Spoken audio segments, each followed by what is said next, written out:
Notre époque a changé très rapidement.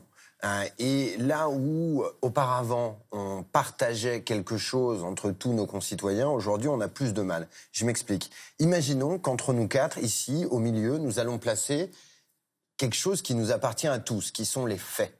Les faits, chacun d'entre nous peut les vérifier, les voir, mais nous les partageons. Chacun d'entre nous peut faire son interprétation de ces faits. Mais que ces faits soient là et définis comme tels au départ, ça va nous permettre de discuter, de débattre et potentiellement de vivre ensemble.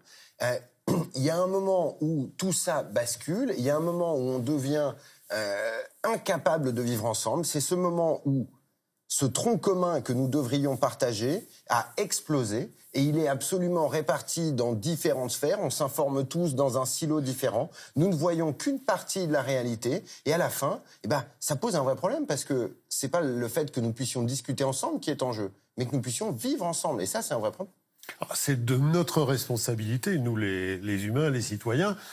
Et c'est aggravé par le fait qu'évidemment se glissent dedans un certain nombre de manipulateurs qui, de toute façon, vont déjà transformer, adapter la réalité qu'ils veulent exprimer. Mais oui, en fait, il faut aussi comprendre quelque chose, c'est que la structuration... Internet n'a pas de frontières, mais il a des barrières linguistiques. L'Internet francophone, donc l'Internet que nos concitoyens consultent en majorité, il s'est structuré depuis une vingtaine d'années autour des idées d'extrême droite.